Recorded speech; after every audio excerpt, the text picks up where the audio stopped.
દુનિયાના એક દેશમાં આવતા વર્ષથી નહીં ચાલે પેટ્રોલ સ્કૂટર। જી હા, આ નિર્ણય પાછળનું કારણ જાણશો તો ચોંકી જશો। કેમ કોઈ દેશે પેટ્રોલથી ચાલતા ટુ વ્હીલર પર બેન મૂકવો પડ્યો? ચાલો જાણીએ। એક મોટા એશિયાઈ દેશે તેની રાજધાનીમાં પેટ્રોલ સ્કૂટર પર પ્રતિબંધ મૂકવાનો નિર્ણય લીધો છે। આ દેશે કહ્યું છે કે 1 જુલાઈ 2026 પછી રાજધાનીમાં કોઈ પેટ્રોલ સ્કૂટર નહીં ચાલે અને તેના બદલે ઇલેક્ટ્રિક સ્કૂટરને પ્રાથમિકતા આપવામાં આવશે। નવી દિલ્હીની જેમ વિયેતનામમાં પણ ઘણા મોટા શહેરોમાં ગંભીર વાયુ પ્રદૂષણનો સામનો ત્યાંના લોકો કરી રહ્યા છે અને આ દેશના મોટા શહેરોમાં પરિસ્થિતિ એટલી ખરાબ છે કે લોકોને દરરોજ સવારે ધુમ્મસ અને ગાઢ ધુમ્મસનો સામનો કરવો પડે છે।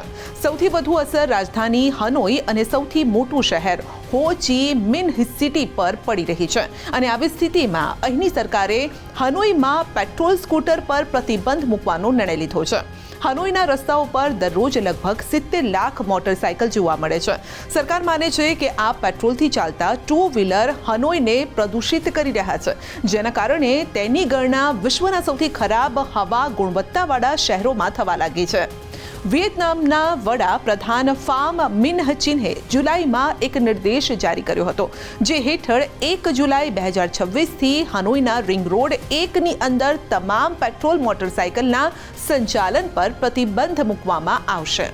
હનોઈમાં ઘણા લોકોએ સરકારના આ પ્રતિબંધને ટેકો આપ્યો છે, પરંતુ ઘણા લોકો એવા પણ છે જે સરકારના આ નિર્ણયનો વિરોધ કરી રહ્યા છે। લોકો માને છે કે મોટરસાયકલ તેમના માટે પરિવહનનું સૌથી સસ્તું અને સૌથી અનુકૂળ માધ્યમ છે। નિષ્ણાતોએ વિયેતનામ સરકારના નિર્ણય પર પણ સવાલ ઉઠાવ્યા છે। તેમનું કહેવું છે કે આ પ્રતિબંધ આટલા ઓછા સમયમાં લાગુ ન થવો જોઈએ। તેમનું કહેવું છે કે રાજધાની હનોઈમાં મર્યાદિત જાહેર પરિવહન સેવાઓ છે। જો ઇલેક્ટ્રિક સ્કૂટરને પ્રાથમિકતા આપવામાં આવે તો તેમના માટે કોઈ ચાર્જિંગ સ્ટેશન પણ નથી। દેશમાં વીજળી ગ્રીડ ખરાબ સ્થિતિમાં છે અને જેના કારણે ચાર્જિંગ ઇન્ફ્રાસ્ટ્રક્ચર બનાવવામાં આવે તો પણ તેમને વીજળી પૂરી પાડી શકાતી નથી। તેમનું એમ પણ કહેવું છે કે આના કારણે રાજધાનીમાં પરિસ્થિતિ નિયંત્રણ બહાર જઈ શકે છે અને જો દબાણ વધશે તો જાહેર પરિવહન વ્યવસ્થા પડી ભાંગશે।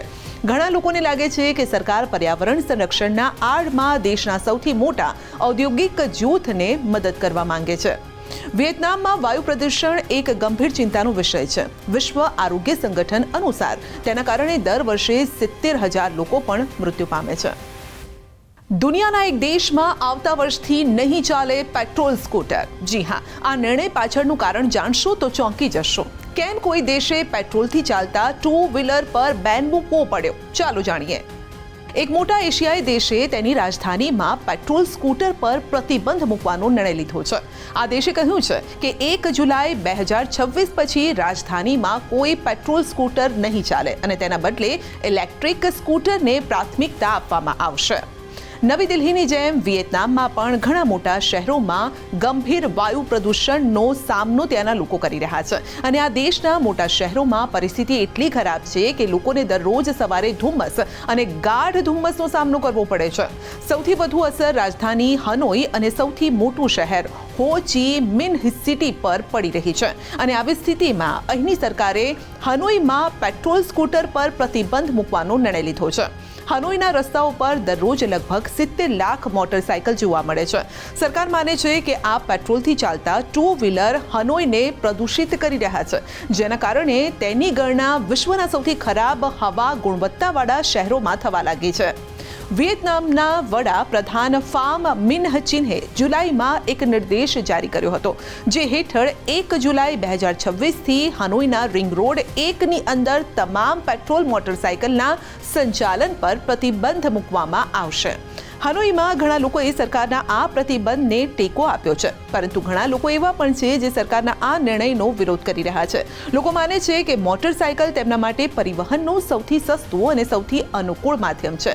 નિષ્ણાતોએ વિયેતનામ સરકારના નિર્ણય પર પણ સવાલ ઉઠાવ્યા છે। તેમનું કહેવું છે કે આ પ્રતિબંધ આટલા ઓછા સમયમાં લાગુ ન થવો જોઈએ।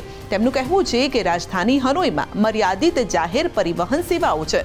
જો ઇલેક્ટ્રિક સ્કૂટરને પ્રાથમિકતા આપવામાં આવે તો તેમના માટે કોઈ ચાર્જિંગ સ્ટેશન પણ નથી। દેશમાં વીજળી ગ્રીડ ખરાબ સ્થિતિમાં છે અને જેના કારણે ચાર્જિંગ ઇન્ફ્રાસ્ટ્રક્ચર બનાવવામાં આવે તો પણ તેમને વીજળી પૂરી પાડી શકાતી નથી.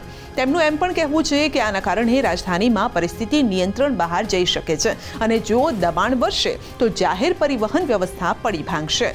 ઘણા લોકોને લાગે છે કે સરકાર પર્યાવરણ સંરક્ષણના આડમાં દેશના સૌથી મોટા ઔદ્યોગિક જૂથને મદદ કરવા માંગે છે.